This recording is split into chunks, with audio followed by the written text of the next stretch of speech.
ان بڑے بڑے تاجروں میں ایک نام حضرت سیدہ خدیجہ رضی اللہ تعالی عنہ کا بھی ہے، جو حضور صلی اللہ علیہ وسلم کی پہلی زوجہ محترمہ ہے۔ اور جس قافلے میں سیدہ خدیجہ رضی اللہ تعالی عنہ کا سامان شامل ہوتا تھا، سارے سرداروں کا سامان ایک طرف، اکیلی سیدہ خدیجہ رضی اللہ تعالی عنہ کا سامان ایک طرف، سب کے برابر ہوتا تھا۔ اتنی بڑی تاجرہ تھی، بڑے بڑے سرداروں نے نکاح کا پیغام بھیجا، آپ تاجرہ بھی تھیں اور سب سے امیر تاجرہ تھیں، متومل تھیں، آپ بڑی رحم دل تھیں، فقراء کے ساتھ، مساکین کے ساتھ بڑا پیار کرنے والی، انہیں نوازنے والی تھیں۔ اللہ نے یہ صفات حضرت خدیجہ رضی اللہ تعالی عنہ کو عطا کی تھی، اور اللہ انہیں اتنا زیادہ اور عطا کرتا تھا۔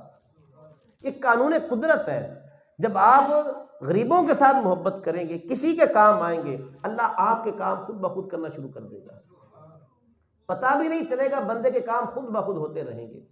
سیدہ خدیجہ رضی اللہ تعالی عنہ آپ یتیم بچوں کی شادیاں کروایا کرتی۔ اب وہ میسرہ غلام، وہ آقا علیہ الصلوۃ والسلام کے خصائص کو بیان کر رہا ہے۔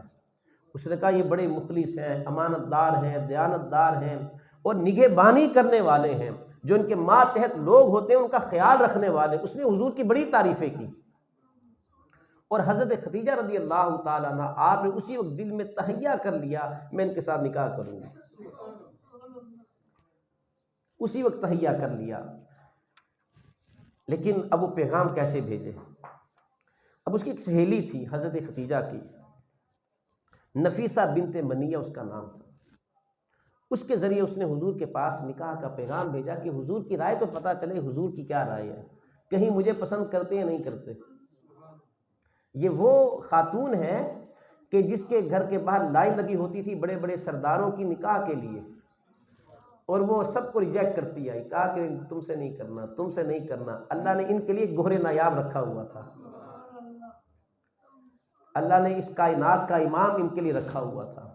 بڑے بڑے سرداروں کی خواہش تھی کہ ان کے ساتھ نکاح ہو جائے، لیکن آپ سب کو ٹھکراتی رہی، اور خود آقا علیہ الصلوۃ والسلام کی محبت کو دل میں جگا لیا۔ اپنی سہیلی نفیسہ بنت منیہ کو کہا کہ تم حضور کی جا کر رائے پتہ کرو، ان کی رائے میرے بارے میں کیا ہے۔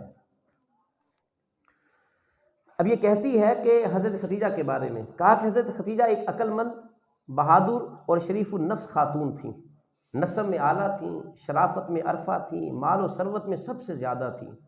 ساری قوم کے شرفاء ان سے نکاح کرنے کے لیے بے قرار تھے، اگر ان کا بس چلتا تو وہ ضرور کرتے نکاح، لیکن ان کی تمام کوششیں رائگاں گئیں۔ لیکن جب حضور سفر شام سے واپسی تشریف لائے تو حضرت خدیجہ نے مجھے مامور کیا کہ میں حضور کی رائے دریافت کروں، چنانچہ میں آپ کے پاس گئی، کہا کہ یا رسول اللہ آپ شادی کیوں نہیں کرتے؟ حضور نے فرمایا کہ میرے پاس سرمایہ نہیں ہے جس سے میں شادی کا فریضہ ادا کر سکوں۔ تو اس نے کہا آپ اس کی پرواہ نہ کریں، اس کے علاوہ کوئی اور بات بتائیں۔ تو حضور نے فرمایا کہ اس کے علاوہ کوئی بات نہیں ہے۔ تو اس نے کہا کہ خدیجہ آپ کے ساتھ نکاح کی خواہاں ہے۔ تو حضور نے رضامندی کا اظہار کیا۔